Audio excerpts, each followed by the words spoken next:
Hi, my name's Barney and I'm an ecologist at the Donkey Sanctuary, and I'd like to talk to you about grasses. Grasses are extremely important. They provide habitat and shelter to all sorts of wildlife and invertebrates. They also provide the food and nutrition for the animals that graze upon it.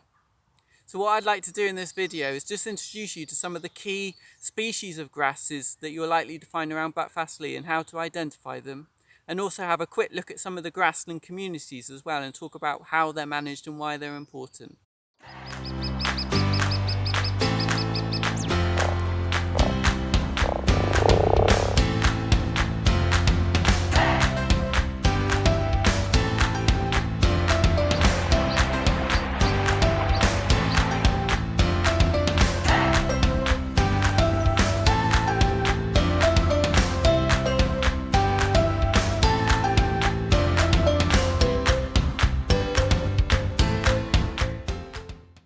Well, first off, they're absolutely everywhere. They're in our verges, they're in our churchyards, they're growing in our pavements, they're in our hedgerows, our woodlands, and our fields, of course. As I mentioned before, they provide food and shelter to all sorts of animals, and they provide the nutrition and food to a lot of the animals grazing upon it. And as an ecologist, grasses are really important indicators. They can tell me whether a piece of land is dry, wet, whether it's full of nutrients, and potentially even information about the historical management of that land as well. And I think grasses are really beautiful as well.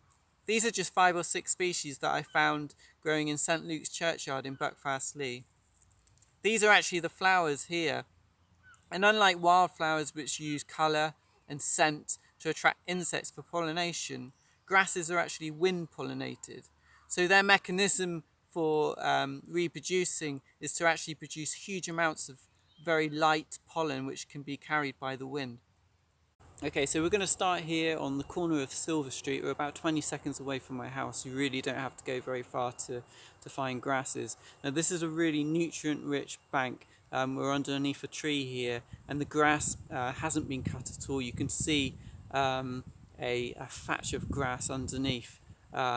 So this isn't very good for wildflowers because the coarse grasses are thriving in the nutrient-rich environment.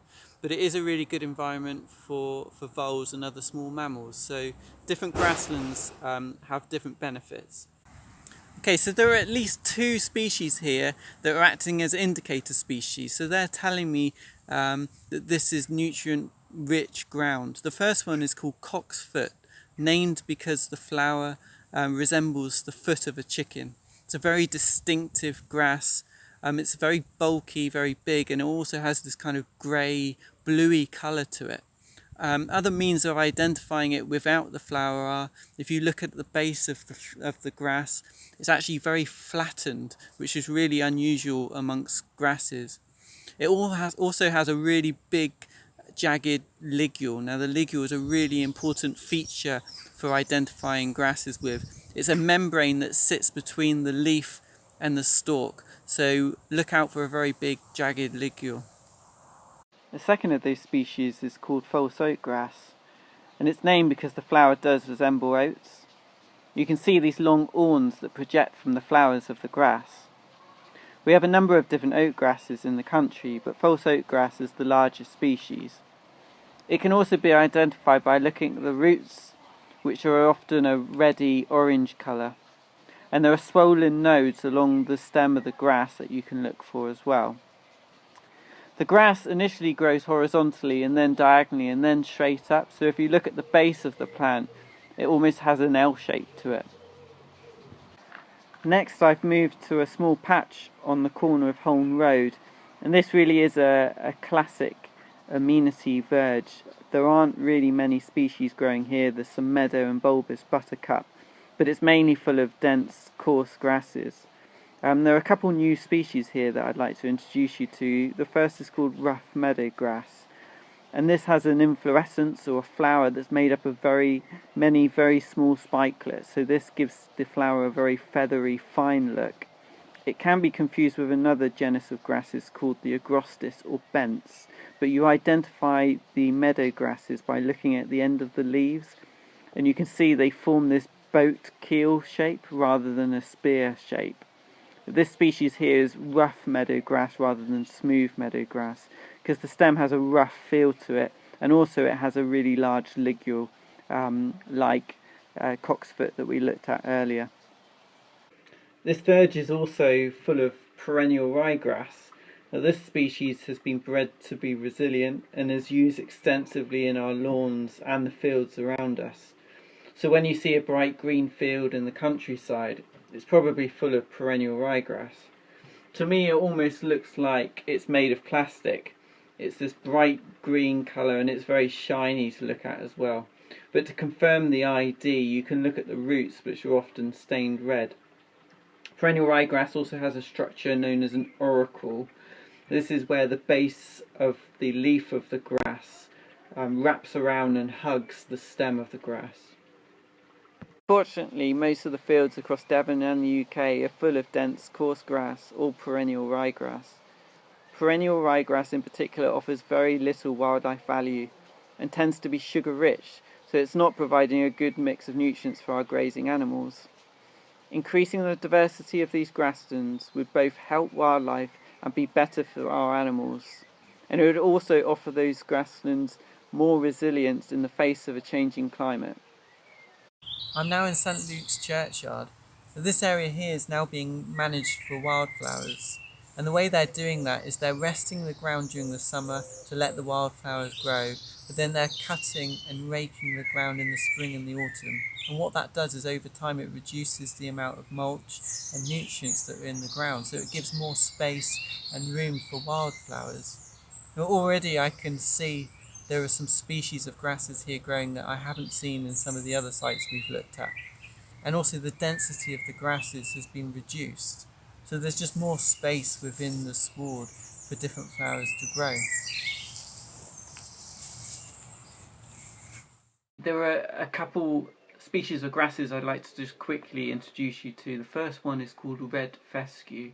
Now, the fescues are really easy to identify in most cases because they have needle-like leaves, so they're very fine grasses. If you look at the flower or the inflorescence of the grass, it's made up of pointy spikelets. And finally, I'd like to introduce you to sweet vernal grass. Sweet vernal grass is one of the earliest flowering grasses here in the UK. It's got a very distinctive pointy inflorescence, and it's identifiable because the auricle, so the point at which the blade of the grass meets the stem, has a line of hairs across it, which is quite unusual. Sweet vernal grass also contains a component called coumarin, which is quite almondy, but actually it's the smell that's given off when hay is cut.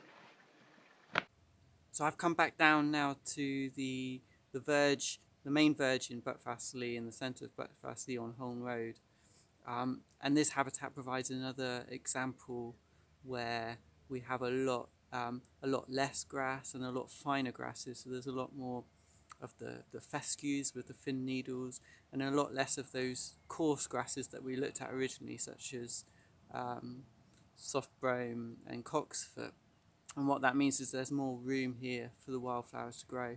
Part of that will be down to the way that these verges are managed, and also part of that will be due to the fact that these verges are located on limestone rocks, so that will favour some of those finer grasses over the coarser ones. So in conclusion, we've looked at some of the main grass species around Butt Fastley, and we've also looked at some of the main grass communities as well. We started by looking at nutrient-rich grasslands that were dominated by cocksfoot and perennial ryegrass, and then we moved to the churchyard, which was being managed for wildflowers, and we saw species like red fescue. Now these species have fine needle-like leaves, so what that means is there's more space in the sward for wildflowers to grow in. And the exciting thing is, to increase the diversity of our grasslands really doesn't take very much work at all. Simply grazing and cutting at the right time of year is all that's needed. And just imagine if we could scale that up across the UK as well and turn our green and pleasant land into one that's actually really colourful and great for wildlife.